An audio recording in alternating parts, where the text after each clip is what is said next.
El próximo 15 de diciembre entra en vigor el nuevo reglamento de tránsito del Distrito Federal. Las nuevas disposiciones cambian el paradigma de la cultura vial en la capital del país. Se trata de asegurar los derechos de los peatones, evitar accidentes y fortalecer los sistemas de movilidad de la Ciudad de México. El reto es hacer que los ciudadanos respeten este nuevo reglamento, que las autoridades lo hagan cumplir y erradicar la corrupción que gira en torno a multas e infracciones. Esta noche, para hablar del tema, nos acompaña en Mesa Cuadrada el licenciado Fernando Alejandro Martínez Vadillo, subsecretario de Control de Tránsito de la Secretaría de Seguridad Pública del Distrito Federal. Acompáñenos.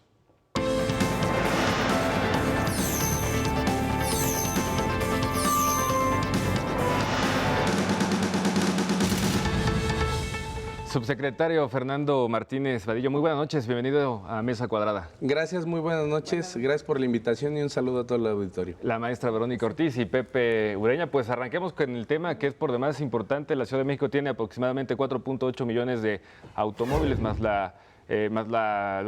digamos que el parque vehicular flotante llega a 7-8 millones. De peatones estamos hablando de aproximadamente 10, también con la población flotante se va casi a 20 millones, un tema que nos interesa a muchísimas personas en el centro del país. Pepe Ureña. A todos. A todos prácticamente. Así es. Oiga, cada vez que hay una nueva ley, un nuevo reglamento, y me hago una pregunta, ¿realmente es problema de leyes, de reglamentos nuevos?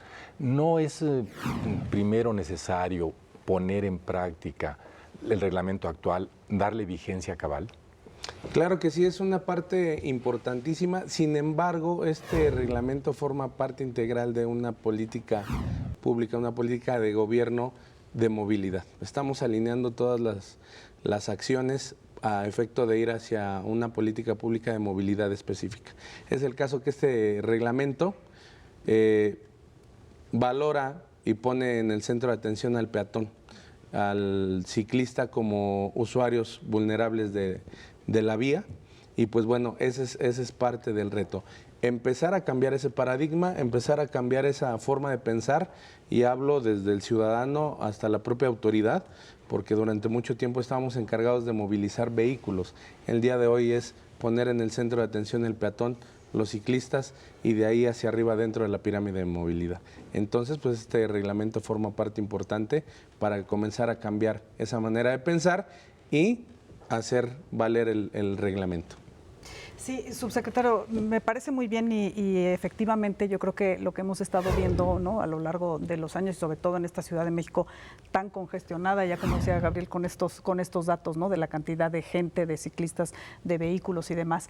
Me parece muy bien el cambio de paradigma hacia darle una primacía, digamos, al peatón y después al ciclista y después al automovilista en todo caso. Pero también me parece que muchas veces o el ánimo que subyace dentro de este tipo de legislación parece casi que es una venganza contra los automovilistas. Entonces, ¿cómo equilibrar? Porque muchos de los automovilistas lo son no tanto porque elijan, sino por necesidad. Usted más que nadie sabe que no hay suficiente transporte público que cubra toda la Ciudad de México. Entonces, muchas veces los automovilistas lo son, como digo, por necesidad. Es decir, no es tan fácil simplemente dejar el vehículo y decir, pues ahora me voy a dedicar a llegar a mi trabajo y a demás lugares caminando o en bicicleta, porque la infraestructura todavía no da. Entonces, mientras, también me parece, ¿por qué castigar al automovilista, no? Bien, es una parte importante y es fundamental. Les comentaba yo que esto forma parte de una política de movilidad. Esta política de movilidad sin duda no depende al 100% del reglamento de tránsito, sino que temas como el transporte público sustentable, estamos hablando de que el Metrobús está expandiendo, tenemos, ahorita está por terminarse la línea 6, está en vías de ponerse en marcha o comenzar la construcción de alguna otra, y sin duda el gobierno de la ciudad se está encargando de generar precisamente esas condiciones de movilidad a través de transporte público para poder ofrecer a la ciudadanía y a las personas que vienen de la zona conurbada y de otras entidades federativas, pues esos esquemas de movilidad que le permitan trasladarse de un lugar a otro. También se ha dado pauta para el uso de vehículos no motorizados en sistemas importantes como Ecobici, que a lo largo de los últimos años ha crecido de manera importante, y también se ha priorizado pues también la creación de esos ciclocarriles.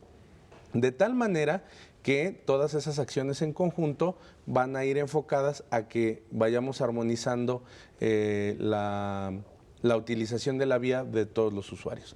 Sin embargo, hay una cuestión importante. No se trata más que otra cosa de castigar al ciudadano ni al automovilista que lo pudiera llegar a hacer por necesidad, como comentan. El tema aquí, más que otra cosa, es sensibilizar al ciudadano, sensibilizar al automovilista para que vayamos respetando cada quien la parte que nos corresponde. Si bien es cierto que a lo mejor algunas infracciones, algunas sanciones pudieron haberse visto elevadas, también es cierto que son necesarias. ¿Por qué? En la medida que el automovilista, o empezando por el peatón, en la medida que el peatón utilice los pasos designados para que cruce las avenidas, el automovilista va a tener la necesidad de no obstruirlos. En la medida que no obstruyamos esos pasos peatonales o los carriles ciclistas, cada quien nos vamos a ir acomodando. La intención no es que lo hagan por tenerle miedo a la sanción. La intención es que lo hagan porque el ciudadano esté convencido que si lo hace, vamos a poder circular mejor, vamos a poder generar un clima de convivencia y a final de cuentas que nos permita llegar a todos a donde vamos sin tener mayor complicación. Se acerca la fecha de la entrada en vigor de este reglamento que fue publicado en el mes de agosto. Es importante que, además de que la gente se sensibilice, por supuesto que lo conozca, ¿no? Antes. ¿Cuáles son los puntos centrales? Es un reglamento amplio, pero que usted nos puede compartir esta noche para los automovilistas, para los peatones y para los ciclistas, que tengan una primera aproximación a este reglamento. Claro que sí. El tema de este nuevo reglamento, como ya hemos planteado, toma en cuenta una pirámide de movilidad en la que los usuarios vulnerables son la base a partir del peatón y pues bueno, los aspectos importantes, lo primero es tener esa jerarquía, tener esa jerarquización de los niveles de movilidad, empezando por el peatón, el ciclista, el transporte público de pasajeros, el transporte de carga, el automovilista y el motociclista. Entonces, al jerarquizarlos, a cada uno le da derechos, pero también les obliga al cumplimiento del propio reglamento. De tal manera que para el ciclista y para el peatón, lo que el reglamento contiene de manera general es lo que comentábamos, el cruzar las calles por los pasos peatonales, para los ciclistas el utilizar el sentido de la vialidad, no circular sobre banquetas y pues para ellos, y como estamos en un proceso de cambio de pensamiento, pues únicamente va a haber amonestaciones verbales a efecto de que se conduzcan como lo indica el reglamento y se desistan de ciertas conductas.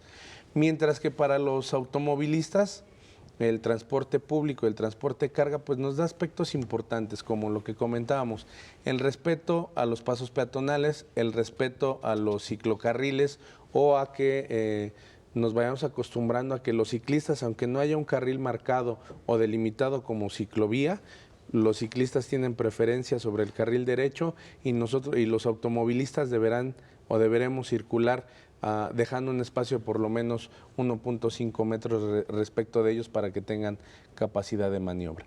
De manera general, hay otros temas importantes de seguridad. Está, de acuerdo a algunos estudios, está comprobado que ciclista que es atropellado por algún transporte de carga, por el vacío que se genera antes de los ejes traseros, regularmente terminan debajo de las llantas en un atropellamiento. Entonces, este reglamento en ese espíritu de protección y de armonizar la convivencia, pues genera temas como ese de los protectores laterales para el transporte de carga, a efecto de evitar hechos de tránsito con consecuencias lamentables en lesiones graves y en fallecimientos, no solo para los ciclistas, sino también para los peatones. Y así de manera general, ese es el espíritu de este nuevo reglamento. Vamos a irnos a una pausa, pero antes, ¿tiene el dato de cuántos accidentes hay en la Ciudad de México producto de situaciones de tránsito? Bueno, en hechos de tránsito andamos arriba de 200,000 hechos de tránsito en la ciudad. ¿Al año? Así es, y de todo tipo. Tenemos desde choques, atropellados, caídas de transporte público o de algún vehículo y pues bueno, con lamentables consecuencias. Podemos llegar a tener personas lesionadas y lesionadas graves, y en su caso hay muchas personas que han perdido la vida en hechos de tránsito. Muy bien, hacemos una pausa y regresamos. Estamos hablando sobre el nuevo reglamento de tránsito.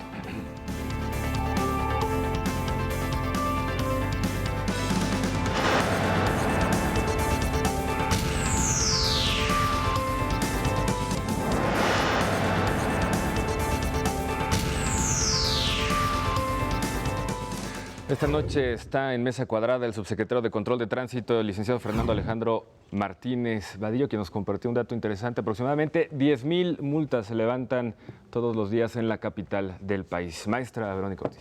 Sí, así es, y además me parece que el nuevo reglamento también contempla, digamos, restricciones importantes para el transporte público. Por ejemplo, esto de no subir y bajar pasaje en segunda, tercera fila, no traer el volumen del radio a decibeles altísimos, no circular con las puertas abiertas, sino que estén. Me parece que todas esas cosas son las que vemos cotidianamente. ¿Qué intención hay, subsecretario, de empezar por dar el ejemplo y aplicar verdaderamente sanciones, sobre todo a estos temas de transporte público que los vemos cotidianamente violando el reglamento, incluso vehículos oficiales, patrullas, todo esto desanima a la ciudadanía y como que da un mal precedente, ¿no? Pepe hablaba de si se trataba de un problema de reglamentos o de hacerlos cumplir, y me parece que ese es el tema, es decir, aplicar la ley y empezar por aplicarla verdaderamente a todos, ¿no? Públicos y privados que estén infraccionando, ¿no? Así es, como bien comentan, es una parte importante. O sea, el buen juez por su casa empieza. De tal manera que el propio reglamento marca para vehículos de emergencia solamente en qué casos específicos se puede circular en un carril confinado, circular en carril en sentido contrario, o en qué momento se puede desatender el propio reglamento. Sin duda, el tema del transporte público es un tema importante porque tenemos que atenderlo a efecto de ir normando esa parte de evitar que el transporte público haga de las suyas. Todo esto tiene que irse adecuando a una visión de gobierno que es una visión cero.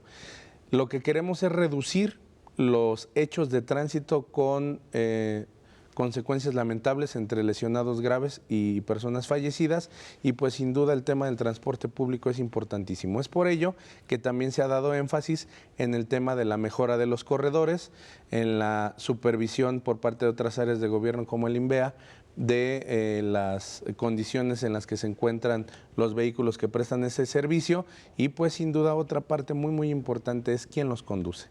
¿Quién los conduce? ¿De qué manera los conduce? De tal manera que este tema de la movilidad no se convierte solo en un tema de policías, de infracciones o de reglamentos, se convierte en un tema más integral en el que la participación del elemento de tránsito es esa, sancionar, y pues estaremos muy pendientes de que actores de la vida común, cotidiana de la ciudadanía, como lo es los operarios del transporte público, estén cumpliendo este reglamento de tránsito. Sí, oiga, yo saludo una multa, la de casi 14,000 pesos, que es la más alta, 13,982 para los transportes públicos, para las unidades de transporte público que suban o bajen pasaje en carriles centrales. Eso me parece importante, ojalá lo metan. Pero también hay un tema que yo quisiera tocar, es la falta de respeto al policía. Yo hace tiempo le decía, cuando todavía era jefe del departamento, le decía yo a la autoridad, oiga, ¿por qué no le dan poder al policía de crucero? Por ahí comienza el respeto de la convivencia ciudadana. ¿Cómo andamos en ese sentido? Porque hay varios heridos, lesionados, de policías que están haciendo su trabajo y los atacan, a veces intencionalmente. Así es, sí, definitivamente tenemos hechos que se han convertido en lamentables. Definitivamente el trabajo del policía de tránsito y a nivel general el trabajo de un elemento de la Secretaría de Seguridad Pública pues es de riesgo, ¿no? Nos enfrentamos día con día a diversos temas, el estrés, el enojo, la prisa del ciudadano, y pues bueno, de manera regular no estamos acostumbrados a que nos hagan ver que cometimos una infracción de cualquier tipo, no solo de tránsito, de cualquier tipo. Sin embargo, pues bueno, el personal, por instrucciones del señor secretario y del señor jefe de gobierno, hemos puesto el enfoque directo en uno de los temas importantes, que es la capacitación.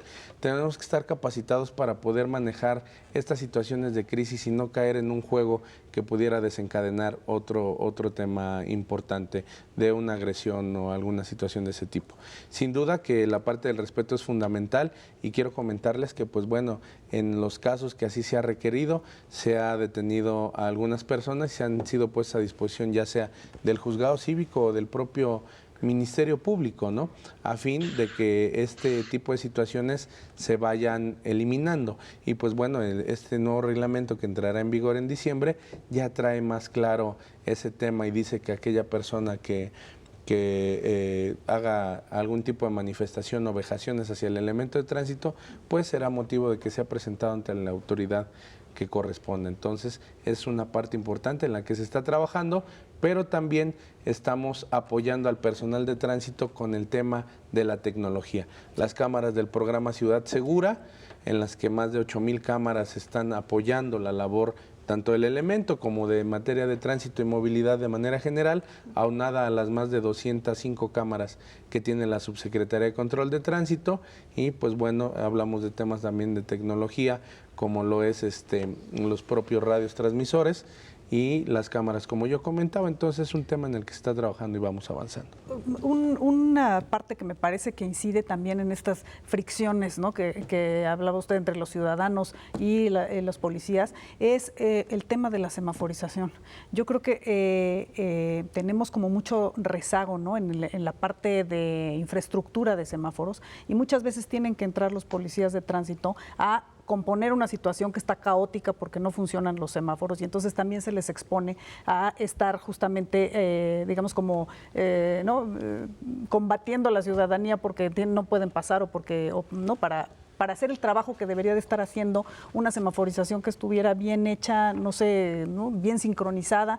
No podía también ser esa parte, digamos, como de actualizar esa infraestructura en la ciudad para no tener que tener justamente junto a un semáforo un policía que esté dando las instrucciones contrarias. Que esté haciendo las mismas labores del semáforo. Exactamente. Precisamente es un tema muy importante el que acaba usted de tocar.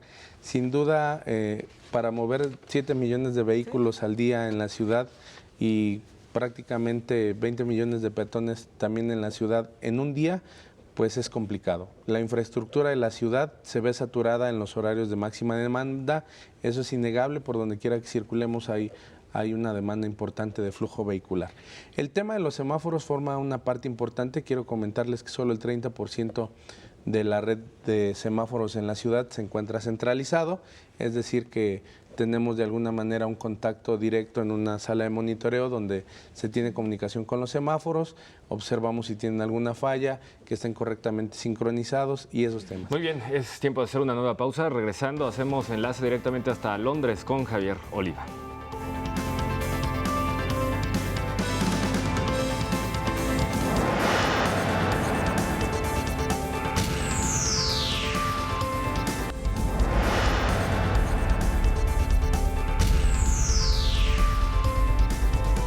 Ya estamos de regreso, compañeros de la mesa, subsecretarios, si les parece, vamos directamente hasta Londres, Inglaterra, con el doctor Javier Oliva, quien tiene consideraciones acerca de este importante tema del reglamento de tránsito. Doctor Javier Oliva, muy buenas noches, muy buenos días.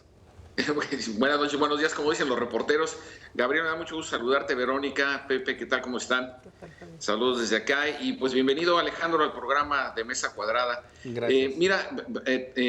Estuve estudiando algunos reglamentos de tránsito de países de la Unión Europea y desde luego el de Inglaterra, y una cosa que me llamó la atención es que el reglamento de tránsito es uno solo para todas las ciudades, es decir, no cada ciudad tiene su reglamento, o cada estado o cada federación, como ocurre en nuestro país, y esto facilita mucho, por ejemplo, lo que apuntaba Pepe hace un momento, el tema de las multas, o también lo que señalaba Verónica respecto a la utilización de la señalítica, como se le conoce técnicamente.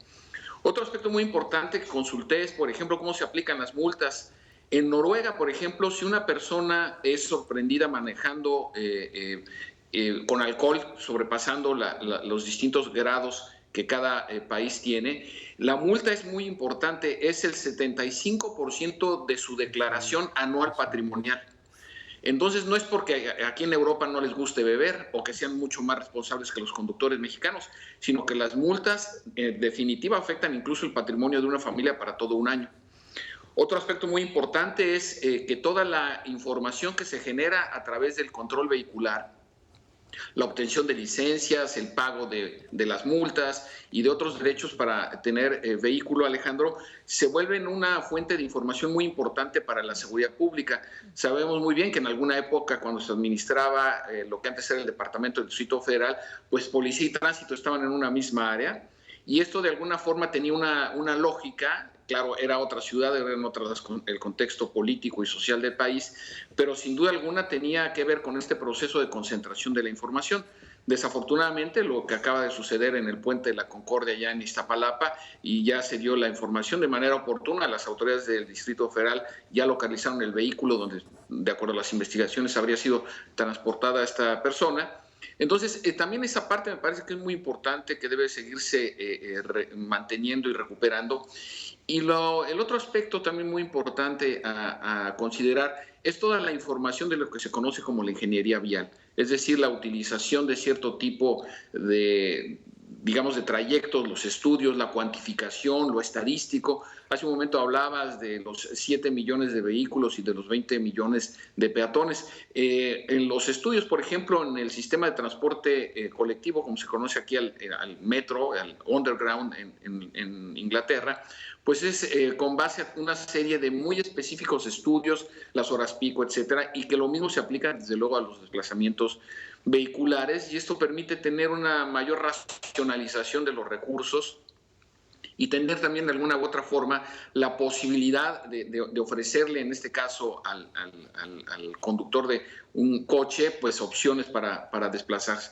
Entonces, en todo esto, Alejandro, me parece que hay algunos aspectos que podríamos tomar como referencia. A mí el que más me llamó la atención, y sobre esto consultándolo también con Gabriel, con nuestro conductor, me gustaría escuchar tu opinión respecto de esta idea de tener un solo reglamento de tránsito a nivel nacional, por lo menos en las zonas urbanas, quizá en las principales ciudades de nuestro país, sean o no capitales de estados, porque esto también de alguna manera permite homogeneizar los criterios control vehicular y desde luego, insisto, en esta relación tan importante que se da entre el conductor de un automóvil y la autoridad. Claro que sí, muchas gracias. Un saludo, doctor. Y pues bueno, los temas que usted comenta son muy importantes y definitivamente sí es una parte importante este reglamento único, y no solo el reglamento de tránsito, sino también hablamos del tema de licencias, en el que Exacto. por aquellos lugares son centralizados, y pues definitivamente eso facilita mucho el tratamiento de algunos temas como las infracciones, como el descuento de los puntos por las propias infracciones en las que en un momento dado se tiene que cancelar o se tiene que suspender esas licencias. Definitivamente en la Ciudad de México estamos transitando hacia este tema de tener más orden, de tener precisamente esas bases de datos que seguramente en un tiempo no muy lejano estaremos compartiendo con otras entidades federativas, y definitivamente a título personal ese tema del reglamento único para el tema de tránsito, al igual que las licencias, pues es un tema que nos ayudaría de sobremanera para que esté concentrada la información, de tal manera que una persona que acumula sus puntos en el Distrito Federal y le es cancelada la licencia, pues no vaya a otra entidad federativa, aquí a Morelos, a Puebla, saque su licencia y se venga a manejar, ¿no? De tal manera que tengamos el control, y si se le canceló aquí o en cualquier otra entidad federativa, pues ni hablar, se sanciona durante el tiempo que esté sancionado y pues adelante, ¿no? Lo mismo el tema de las infracciones. Hoy en día, a través de algunos convenios, pues bueno, tenemos que estar informando a nuestros homólogos del Estado de México o de los estados que colindan con el Distrito Federal sobre las multas, a efecto de que puedan ahí aplicárselas a los emplacados en sus entidades, y pues bueno, temas como del reglamento, de un reglamento único, pues ayudarían a que en cualquier parte donde te encuentres accedemos a la base de datos o el elemento de tránsito de la entidad de que se trate, entre a la base de datos y en automático debes tantas infracciones, una en el norte del país, otra en el sur y otra en el centro, de tal manera que serían recursos que serían cobrables en cualquier momento y que, pues bueno, ayudarían, como bien comentas, a reforzar este tema no solo de la seguridad vial, sino de algunos otros temas en materia de tránsito y movilidad. Muy bien, pues Javier Oliva, muchísimas gracias. Como siempre, muy enriquecedora tu participación y aportación desde Londres, Inglaterra, haciendo estas comparaciones de lo que sucede en la Unión Europea con nuestro país. Muchas gracias al doctor Javier Oliva. Oye, ¿puedo hacer un apunte muy rápido? Adelante. De 1 minuto. Aquí tengo el cronómetro, ¿eh? No sé si estuvieras de acuerdo, Alejandro, y mis compañeros de la mesa, Verónica, Pepe y tú mismo, Gabriel, que también una parte para medir la calidad del civismo de una sociedad está en la forma en la que conducen, un poco en la lógica del respeto al policía de tránsito, como lo apuntaba Pepe Ureña hace un momento. ¿Tú estarías de acuerdo con esta idea en la que conducimos un vehículo nos refleja un poco la naturaleza cívica de una ciudadanía? Así es, definitivo. Es una parte importantísima. Yo recuerdo hace algunos años que para conducir un vehículo, primero nuestros padres o nuestros abuelos decían, ok, venga para acá, conozca su vehículo, esos son los platinos, el distribuidor, aquí se le pone la gasolina y aquí le checa el aceite y el agua, ¿no? Y conoce usted su reglamento y en algún caso los que tenían acceso hasta un curso de manejo nos mandaban y ahora sí, ya después de que tuvo todo eso, vaya, saque su licencia y ahí están las llaves del carro. Y hoy en día esa parte se ha ido perdiendo y algunos padres hemos perdido esa sensibilidad y cuando nuestro hijo o nuestra hija nos dice, papá, préstame el carro, así ahí están las llaves. Y sin preocuparnos si conocemos, si sabemos o si nos podemos enfrentar a alguna situación. Entonces, definitivamente el cómo conducimos sí es un reflejo definitivo del civismo de la... Hablando precisamente del civismo, los invito a ver un video que tenemos preparado de algo que sucedió en Toronto, Canadá, que me parece tiene que ver con la cultura vial y con la educación vial, que es un gran pendiente en nuestro país. Le pedimos a producción que por favor corra este video.